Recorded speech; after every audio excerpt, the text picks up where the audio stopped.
Okay. So, ladies and gentlemen, after some technical glitches, we are online.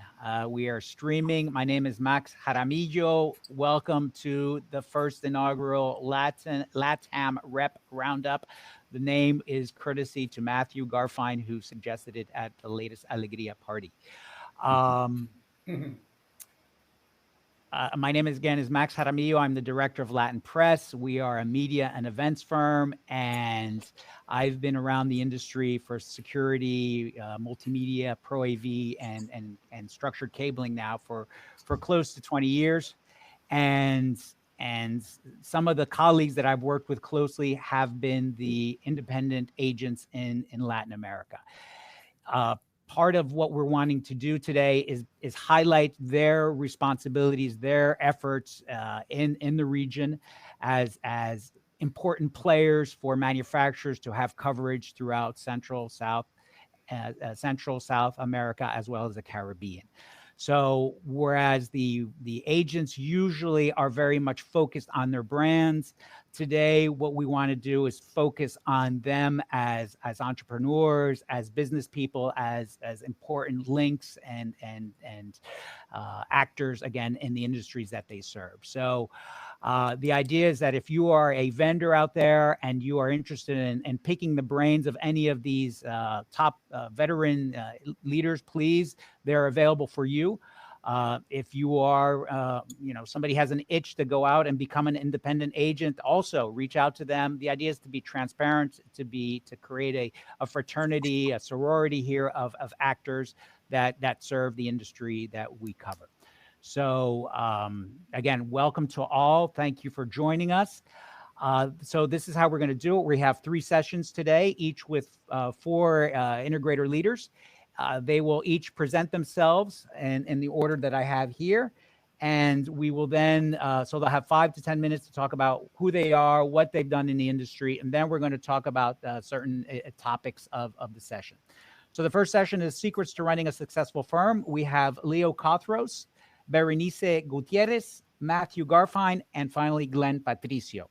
So I'm hoping that Leo is finally connected. Yes, I see that Leo is connected.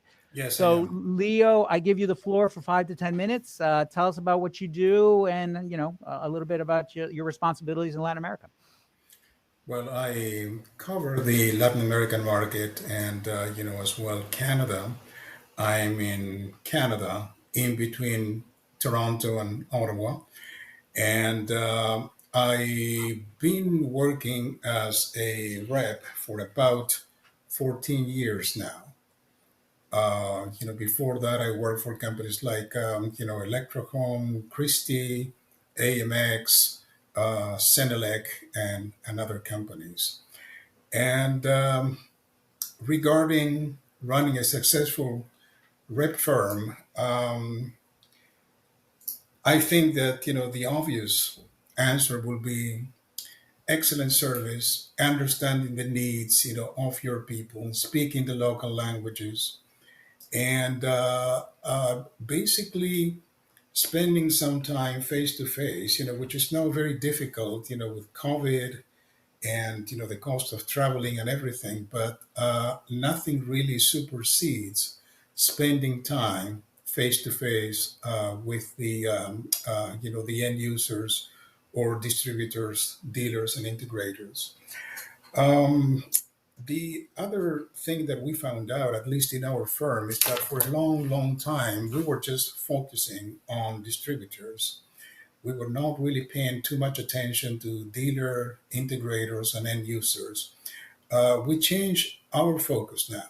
We are catering more to smaller companies, that are very dynamic and more numerous than the distributors in Latin America, and also paying special attention to large end users, which we were ignoring before.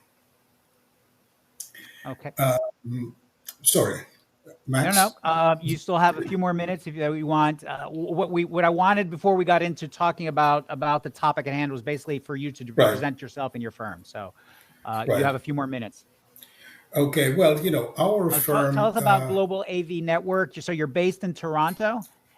I'm based, close to Toronto. Our firm is truly an international firm. We have representatives in San Jose, California, Taipei, Mexico City, Sao Paulo, Brazil, different places in Europe as well.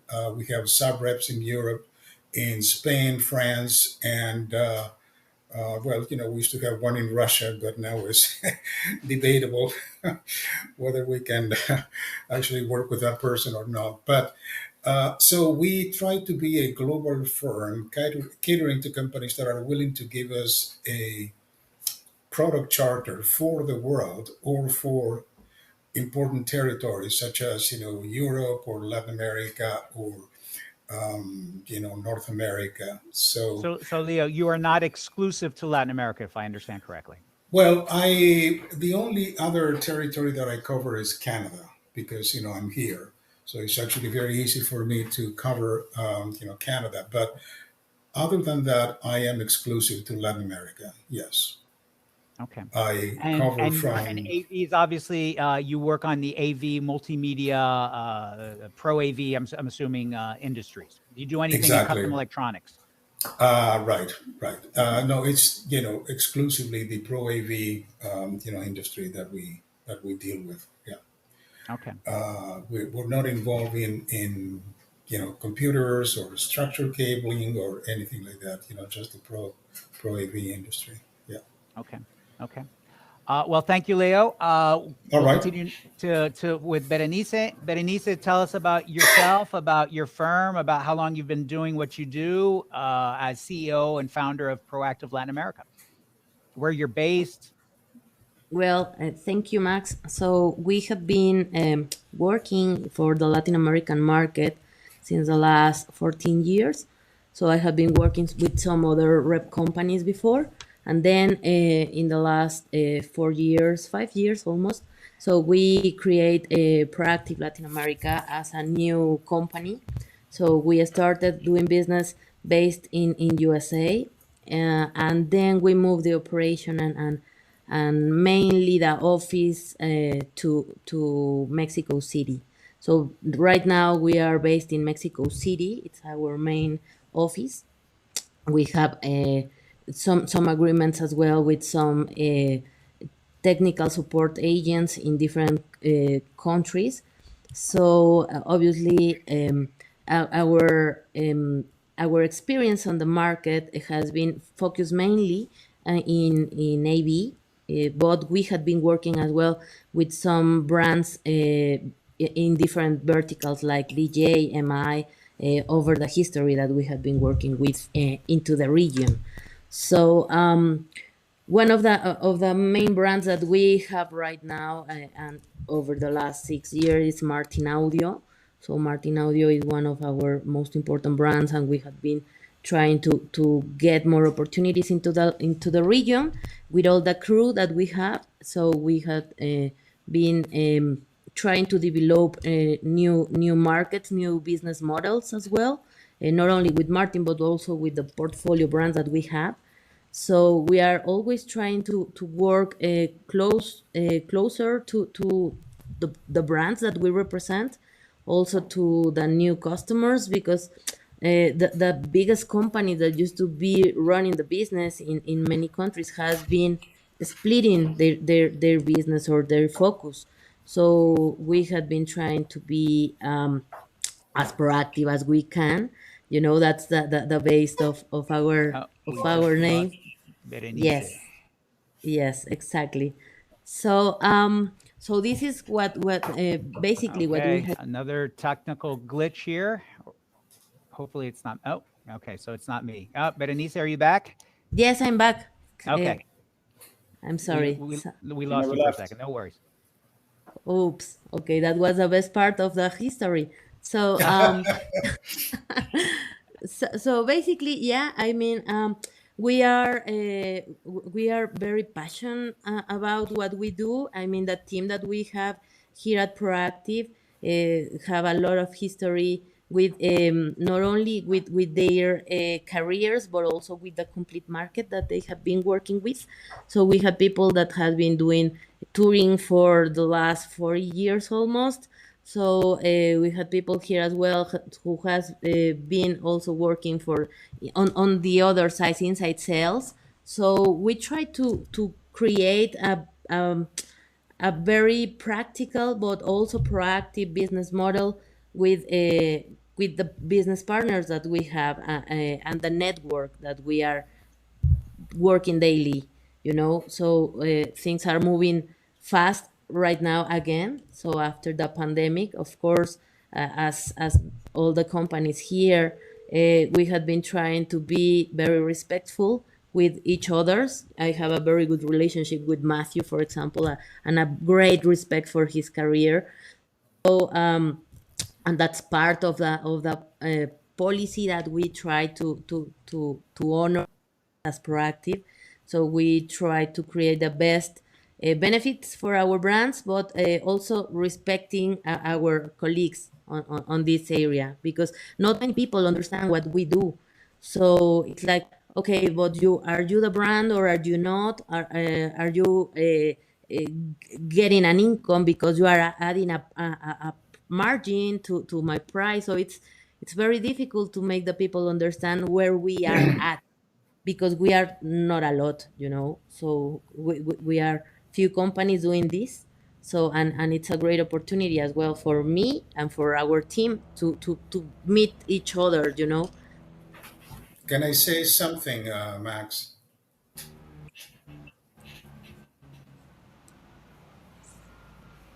Max? I think Max has some connectivity issues. I think you should just go ahead. Yes. Okay, thank you, Matthew. No, I was going to say that, Berenice is absolutely right.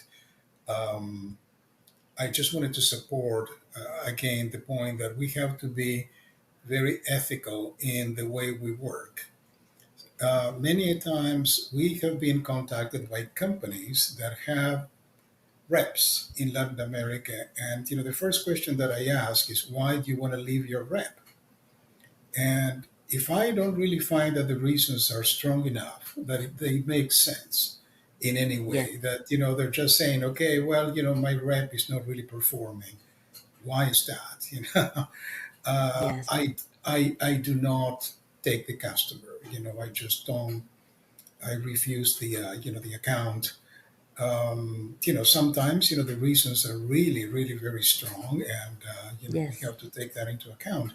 But in many cases, people have outsized expectations, and Yes. they believe that by changing firms, they are going to increase their sales, by 20, 30, 50%, whatever.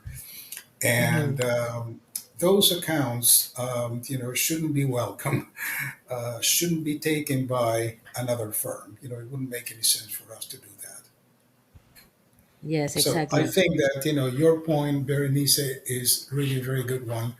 Uh, we have to take accounts, but at the same time, be very careful about, what we're doing, and, who we're taking in, and, the reasons for for the change.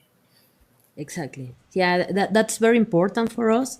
So over the history, we had been trying to avoid those kind of situations. So one of the hardest experience that I had, so it was a very important company as well, and they were Hmm. offering me a very good offer, and I said, first you need to finish all your pending topics, and then we can have a chat. So that's not ethical to get, okay, yes, let me give you a better package. So it's not like that, and there are many companies, and every time we had been watching the new and more brands coming up to the business. So I think that there is enough market for everyone, and that's the better way to try to understand and try to get a better, or to create or and build a better industry from my part, from my side. So that's my apportation for my industry. Mhm. Well, thank No, you very much, I certainly do. Berenice. Sorry, I fell off there. Mhm. Again, I think I'm the one having the problems here with my internet. But okay, so to continue, I'm sorry, Matthew Garfine, would you please chime in a little bit about who you are, your history, and what you do at your firm, please? Absolutely. Thanks again for the invitation to participate, Max. It's really an honor to be sharing the stage here with colleagues such as Berenice and Glenn and Leo. And thanks for all the work that you do to promote the business in the territory. Good morning, everyone, or wherever you are in the world. Good afternoon. My name is Matthew Garfine, and I am the founder and partner of two Latin America sales rep agencies. One is Audio Americas, which represents audio video brands, both residential and commercial. The other is called Legado Sales, which represents musical instruments and pro audio products. I'm also a founding partner of a Miami-based export wholesale business called Audio Video Export.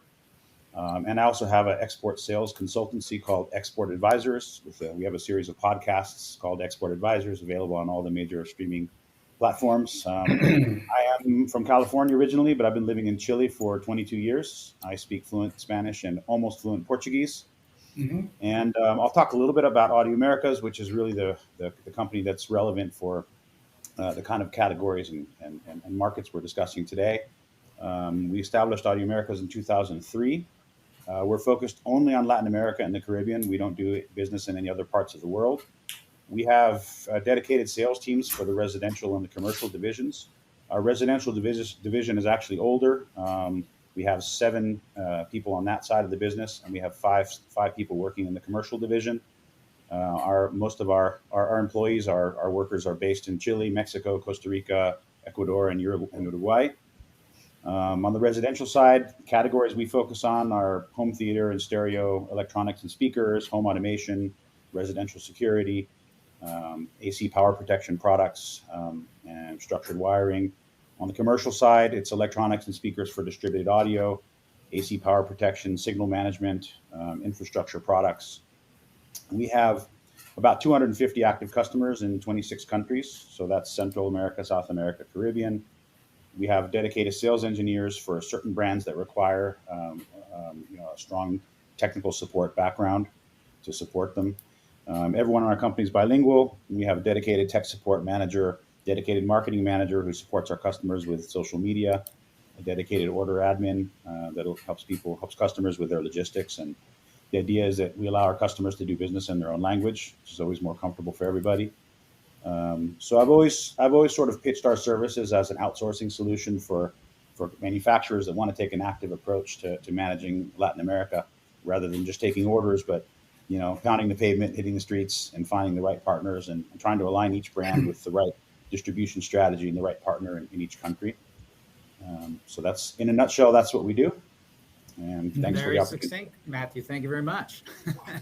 Mhm. To the point. All right. And finally, Glenn Patricio, who are you? What do you do? How long have you been doing it? It's going to take more than 5 minutes to do that, but we'll get it in 5 minutes. Max, thanks again. I reiterate what Matthew said. Thank you for this forum and great opportunity to be amongst peers. I am a little bit different. I am not in the AV world like these three are. I am in the electronic surveillance and security world. Been there for 42 years. I've had my own rep firm now. Next year will be 20 years. We only do Latin America and the Caribbean. We are a value-added sales and marketing arm to our manufacturers. We kind of specialize in enterprise projects. May I share my screen, Max, real quick? Sure. Go ahead. Let's see if I can do this. So if I'm sharing my screen, this is our resource network. It's still not showing, Glenn. It's not showing. No. At least internally here in our amongst the panelists, it's not. So maybe to the viewers. How about now? How about now? It's thinking. Yes, I can see it, Glenn. I can see it. So basically, we have a total of 13 resources in the field, which is really what manufacturers are looking for these days is the ability to generate sales through the correct channels, whether it be distribution and whether it be integrator. We also do a lot of demand creation at the end user level. This is my group spread throughout Latin America and South America with where they're based, and that would be that. I will stop sharing. Again, we specialize in the electronic security space, surveillance. We do sales and marketing for them.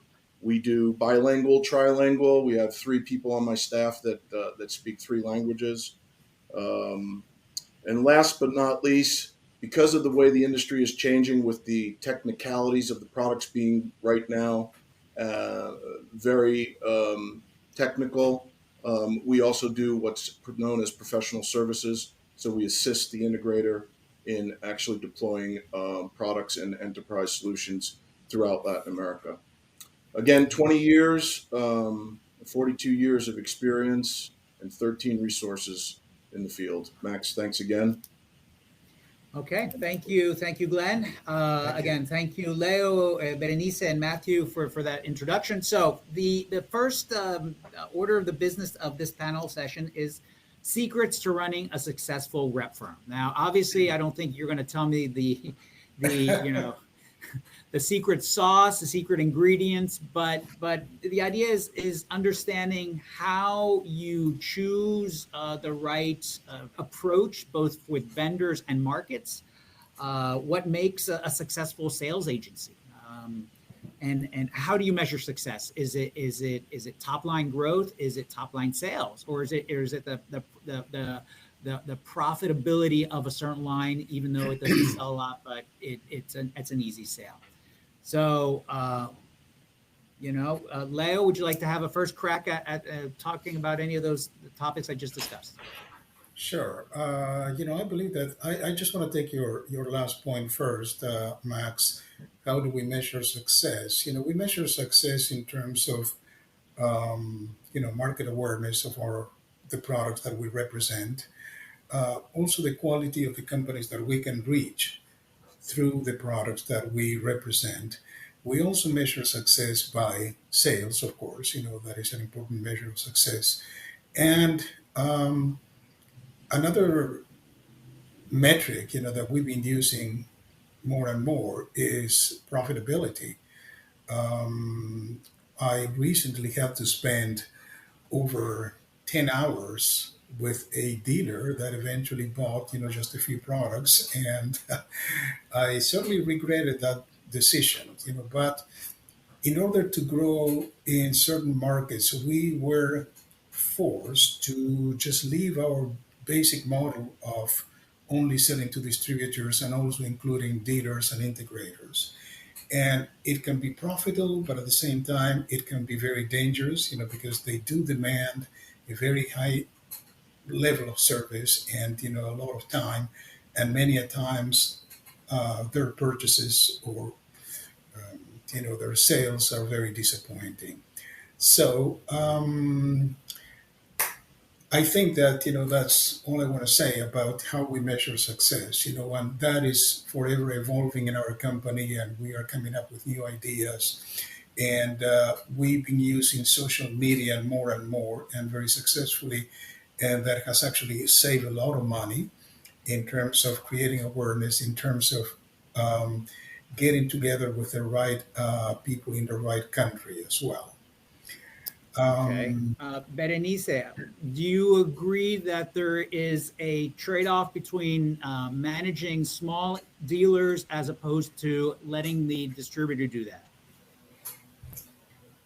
I think that it's very important to try to get some innovation between the products that you have, the managing direction that every brand has sometimes, because sometimes you are trying just to fulfill the needs of the brands, but also we need to make them understand.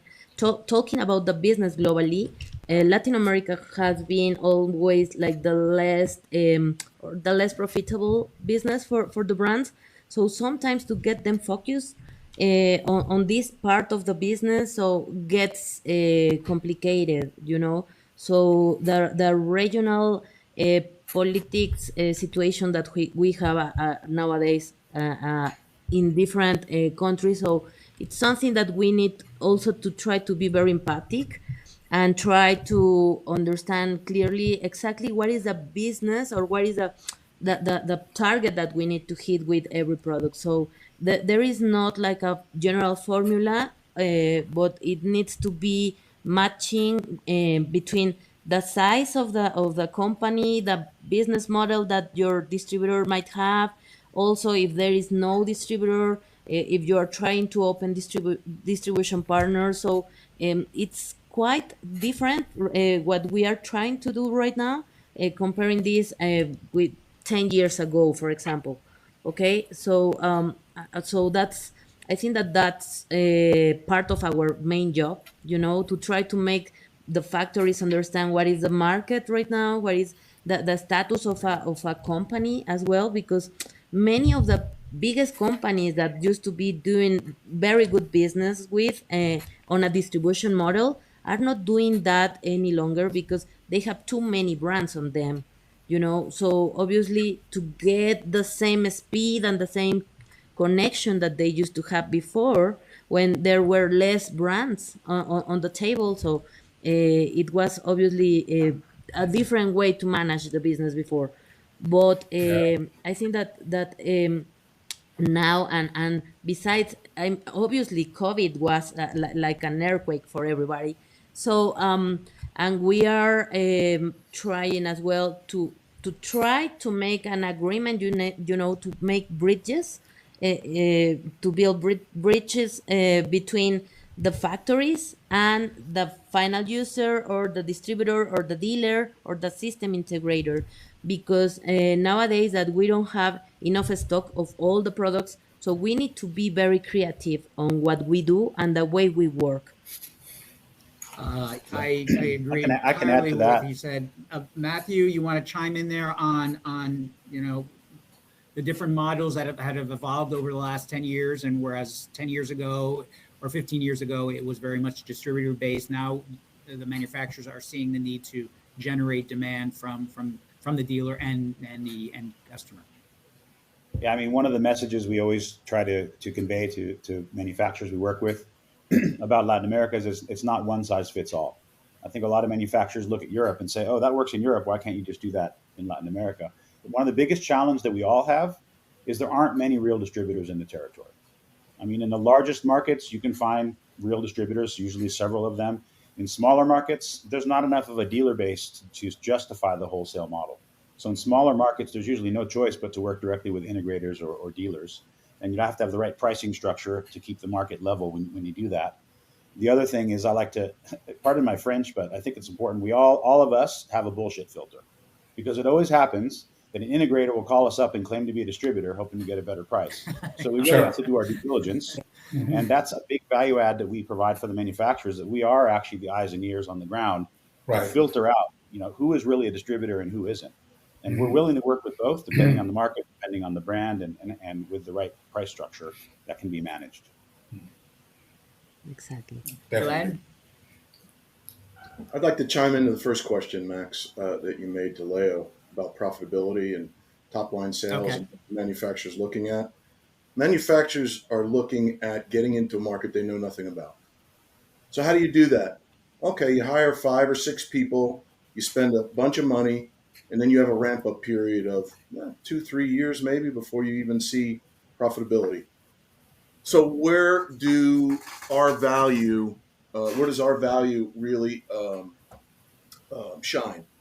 It shines in the fact that all of us have resources on the ground. It shines to the fact that we are, Matthew said it perfectly, we're the eyes and ears of the manufacturer. If they want to get into a market like Latin America, they would have to spend a fortune to hire people that have knowledge of the market, as much as knowledge as we have of the market.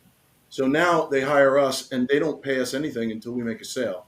So if you want to talk about profitability and top line sales, it's all measured on top line sales from my manufacturers. Every year I'm graded on what did I do last year and what am I going to do this year. there's one thing you can always guarantee in Latin America: one or two or maybe three countries are going to go, ooh, something's going to happen. Argentina Yes. right now wants 180 days credit to do business. Um, you've got governments going either left or right or whatever. Communism is building, whatever you want to call it.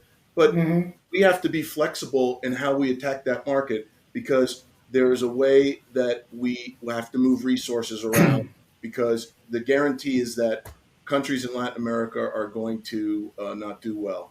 So we have to be flexible. If a manufacturer was going to have their own people on the ground and you weren't able to sell in Argentina anymore, then you made a huge investment.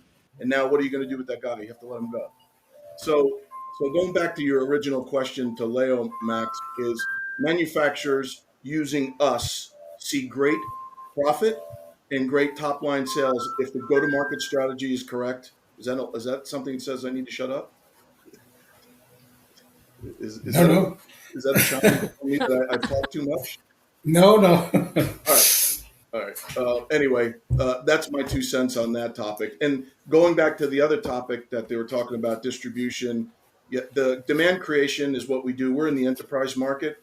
So we don't depend on our distributors. Hello, we work with distributors, we work with integrators, but we have to drive the demand at the end user level, because it's all project based. Similar to my peers here, their products are all project based too in the AV world. I don't know much about the AV world because it's not my thing. But at the end of the day, what we do for manufacturers in carving out their go-to-market strategy, they depend on us. And Matthew said something that I have to really, really echo and send it home, is if you're a manufacturer in Europe, China, or in the United States, and you think that your go-to-market strategy is going to work in Latin America, it will not. I'm going to tell you right now, Mhm. don't even go that way. You have to talk to us about a go-to-market strategy, because it will be different in Latin America. And if you plan on doing it the way you're doing it in Europe and the United States and Asia, it's not going to work. You will fail. So Mhm. with that, I will Well, relinquish my time. mhm. Thank you, Glenn. Leo, you wanna respond to that or add to what Glenn was saying?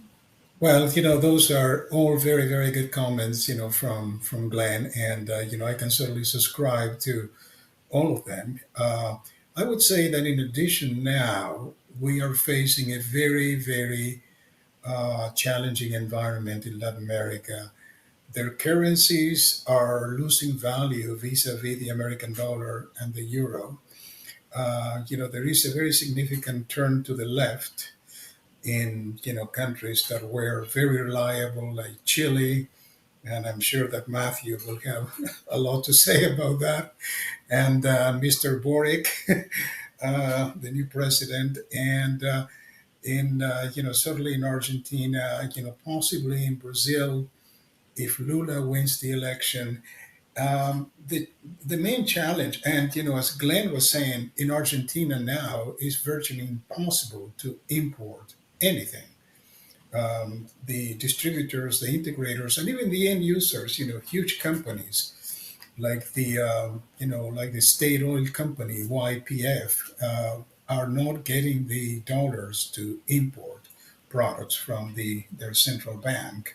So the environment is actually very, very challenged, and the manufacturers, in general terms, we work with European, North American manufacturers, no Asian manufacturers, and they do have sometimes outsized expectations about the market. They come to me and they tell me, take a look at Brazil, the 10th largest economy in the world, 220 million people there. Our sales should be at least, half of what they are in the US. But it doesn't work out that way. And Yeah, you mentioned managing 100% import expectations. duties, and they can't believe it. That's real. How can that be? Yeah, 100%. that's right. Yeah, What? they don't believe that. They certainly don't believe when you say in Mercosur, it will your product before your product reaches the hands of the end user. It's about 100% or maybe 120% more expensive than the exports price. They certainly don't believe that.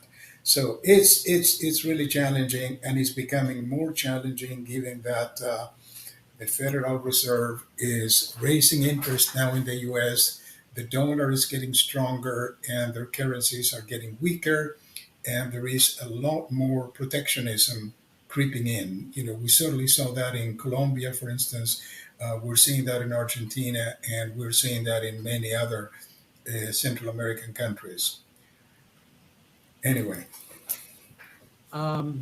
Okay, so I want to go back to Glenn's topic of the profitability and what Leo had said about dedicating so much time to a small integrator who, at the end of the day, doesn't do a lot of business. And so my question, I guess, is to give some time here to Berenice, who had mentioned the distributor model, which was very important 15 years ago. How again do you decide where to invest your time and effort between going after the integrators, for example, or the end user, and dedicating that time to the distribution channel, and when perhaps it's the responsibility of the distribution channel to be doing that work of having those feet on the ground and working with those small integrators? Berenice? Well, so that has been one of our main challenges because it has happened that the distribution partners don't do that follow up enough, and sometimes many people try to look for the more that you talk about any of your brands, the more that the people will look for your support. So it doesn't matter if there is a distributor partner or not. So they are looking for answers.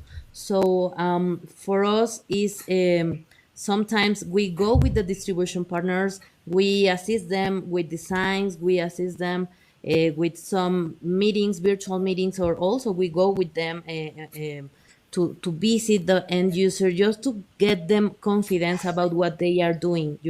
It's a very big investment that sometimes the factories doesn't realize that. They just think that of the responsibility of the distribution partners, and yes, it is. But what happens if you don't have that feedback enough? What happens? So you cannot leave that on that way. So you need to go and try to make them as well, make some extra support or extra effort, and train them, because sometimes there are many things happening at the same time. People changing the job from one company to another, and it was maybe your main contact for tech support. So you need to help them to create another technical support inside. So that's a big investment of time. Yes, sometimes it doesn't justify the revenue that you can get, but at the end, one of the things that the reason that why we are here, it's because we really love this industry. So sometimes we add more time than the money that we receive. But at the end, so that is part of our measurements of success. I know that getting big orders and getting big numbers for the brands, of course, that's a very important part of the business. But it's also important to create more countries coming, more people uh, knowing about your products, about what you can develop with them. So, and talking about an AV market, so it's very important to be involved with your distribution partners, with the system integrators, instead of saying, okay, you can go with the distributor. So of course, if you want price, you need to go to the distributor. But if that is something that you can add some support to them. So and even more important, because sometimes they have two or three brands at the same time that they can compete. So the more information and the more support that you can give them, so it will be the best result that we can afford. So I think that is part of the philosophy that we have work with not only with the brands but also with the distribution partners that we have. Okay, thank you, Berenice.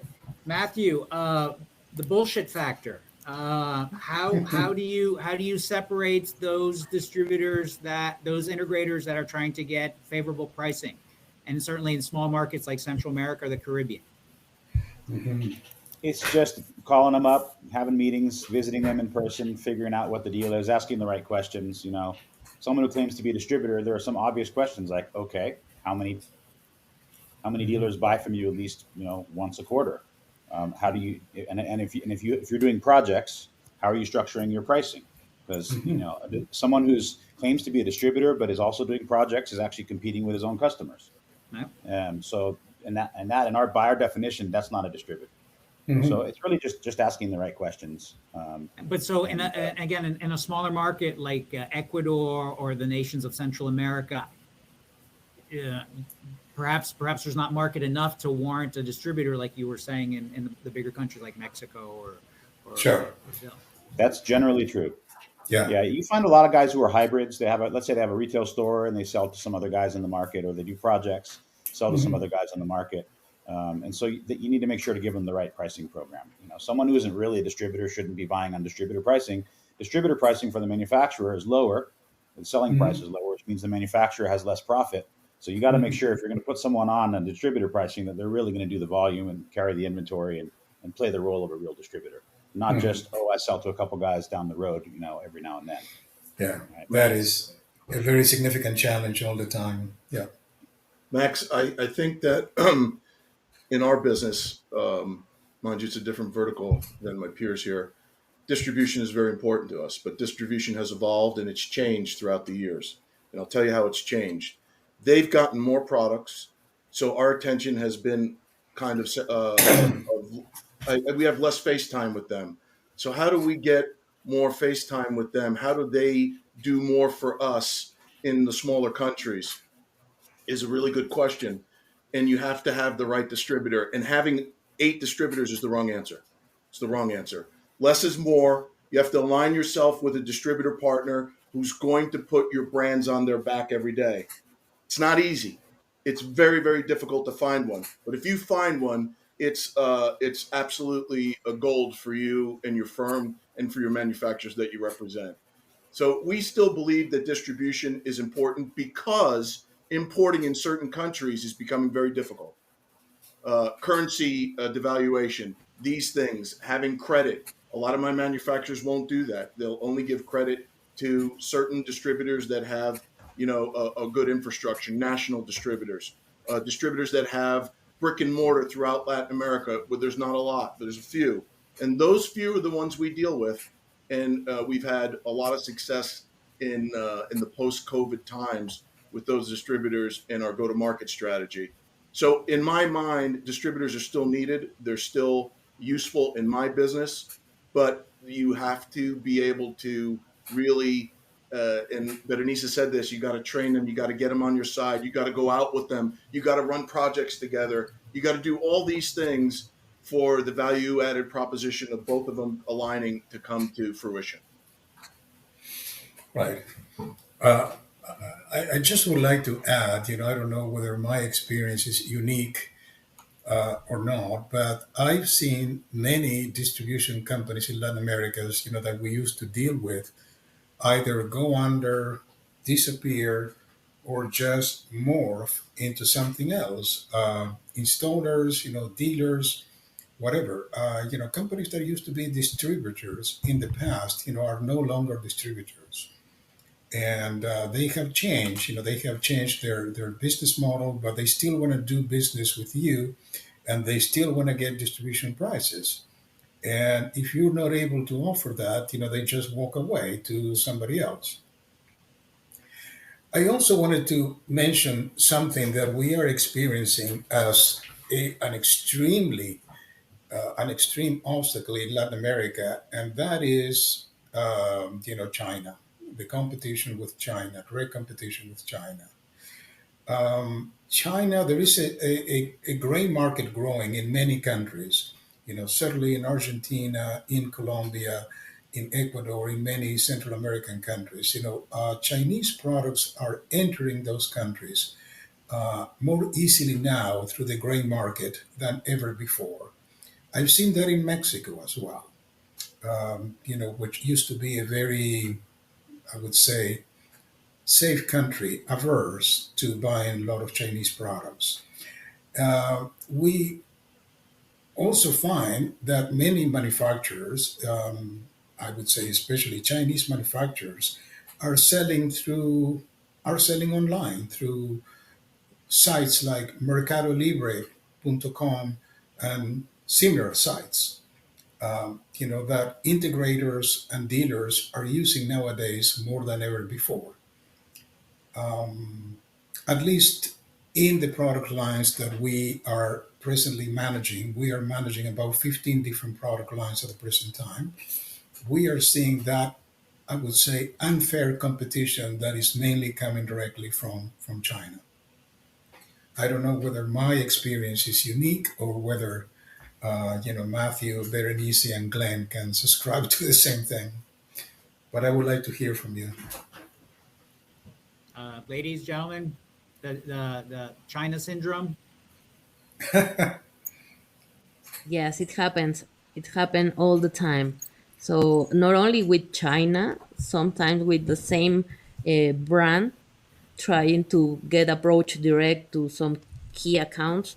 So it's very difficult also to get control on the US dealers or US distributors. But sometimes they say, okay, I got a customer and his address is based in US, so I'm not selling to Latin America.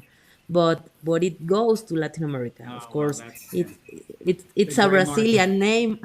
Yeah, for example. So I think that going back to my first comment about how important it is to do business with people that do business in the same format that you, it is like one of the best or the key points that to keep a good development of every brand.